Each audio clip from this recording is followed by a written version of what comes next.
आइए मेरे दोस्तों, आपका स्वागत है हमारे इस चैनल पर। आज चर्चा का विषय रखते हैं कि परशुराम जी के गुरु कौन थे, परशुराम जी ने किन से उपदेश लिया आत्म तत्व का। जो भी संसार में आया है, देह धारण की है, तो वो अवतरित भी हो पुरुष, दिव्य पुरुष भी हो, तो भी लोगों को एक उपदेश देने के लिए स्वयं भी गुरु की शरण लेते हैं, उनसे उपदेश ग्रहण करते हैं।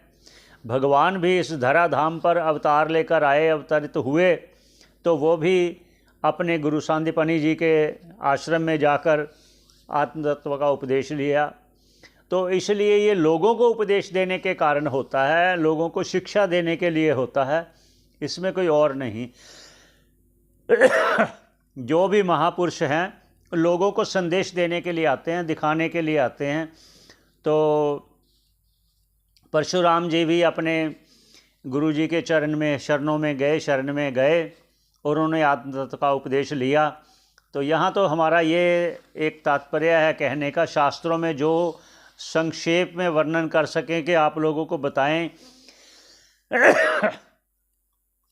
ये एक शास्त्र है जिसका नाम है त्रिपुरा रहस्य। इसके ज्ञान खंड में आया है, ये वर्णन आया है कि दत्तात्रेय जी ने परशुराम जी को उपदेश किया। परशुराम जी अपने गुरु की शरण में गए और ये जो शास्त्र है ये हरितायन एक ऋषि हुए हैं, उनकी रचना है ये। और जो महर्षि हरितायन जी हुए हैं, उन्होंने नारद जी को भी ये आत्म तत्व का उपदेश दिया था। यहाँ ये कहते चलते हैं कि किसी के मन में ऐसी शंका ना हो, किसी ने ऐसा सुना होगा कि नारद जी ने अपने गुरु सनत कुमार जी से आत्म तत्व का उपदेश लिया था, ऐसा शास्त्रों में आया है, वो भी ठीक है। तो फिर यहाँ जो सुना जा रहा है कि नारद जी को उपदेश दिया महर्षि हरितायन ऋषि जी ने, तो जिस प्रकार ये युग आ रहे हैं, तो ये युग निरंतर चलते रह रहे हैं। आपने संकल्प करते हुए भी सुना होगा, जो आप संकल्प करते हो ना, किसी चीज़ का संकल्प करते हुए पढ़ते हो, अष्टाविंशति तमे युगे कलि युगे कलि प्रथम चरणे भूर्लोक जम्बूद्वीपे, ऐसा जो आप पढ़ते हो, तो अष्टाविंशति अर्थात 28वां ये कलयुग चल रहा है। ऐसे ही कई युग निकल चुके।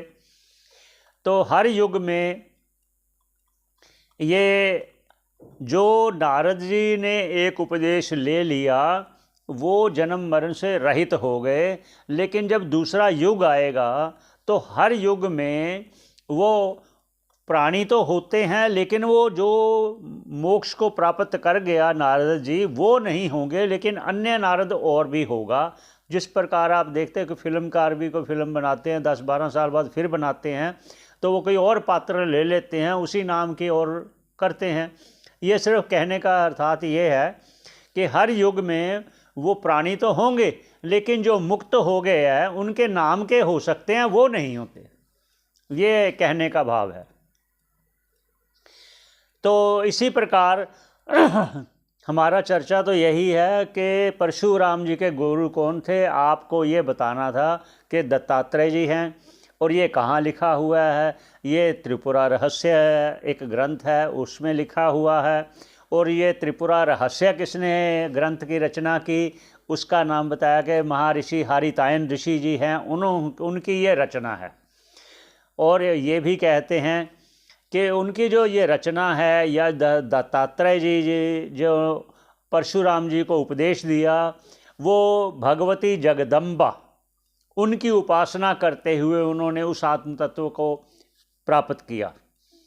और यहाँ ये भी कहते चलते हैं कि जगदम्बा का उन्होंने उपदेश किया कि जो जिस की रुचिकर ये देव होते हैं, उन्हीं की वो उपासना करने में वो जल्दी फलदायी होते हैं।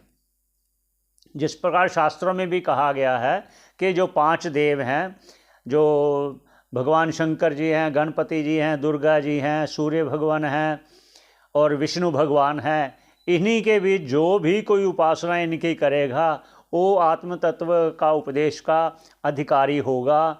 अपने साधन संपन्नता को लेकर, अपनी योग्यता को लेकर आत्म तत्व के उपदेश का हकदार होगा, अधिकारी होगा। जो अधिकारी है वही उसको प्राप्त करके आत्म उपदेश को ईश्वर की कृपा से, गुरु की कृपा से, शास्त्र की कृपा से और अपने प्रयत्न रूपी कृपा से उस आत्म तत्व का उपदेश करके साक्षात्कार करके इस भाव सागर से पार हो सकता है। आज यही बताना था कि परशुराम जी के गुरु कौन थे। वो थे दत्तात्रेय जी। आगे और चर्चा जारी रखेंगे, अन्य प्रोग्राम लेकर आएंगे। इस शास्त्र में क्या क्या कहा गया है, 2-3 बातें और भी इसी शास्त्र की बताएंगे कि आत्म तत्व का एक ने उपदेश नहीं लिया, बहुत से इस भवसागर को पार कर गए हैं। उनका वर्णन करने से भी पुण्यों की प्राप्ति होती है, क्योंकि ये चर्चा ईश्वर की है। ईश्वर की चर्चा करना ही पुण्य का फल प्राप्त करना है। पुण्य का फल प्राप्त करते ही हमें उसकी योग्यता प्राप्त होगी कि हम भी भवसागर पार हो जाएं। यहीं पर विश्राम देते हैं, सभी के मंगल की कामना करते हुए। सभी प्रसन्न रहें, सभी खुश रहें, ईश्वर सब पर कृपा बनाए रखे। आपको ये वीडियो अच्छी लगे तो आप शेयर कीजिए। धन्यवाद श्रवण करने का।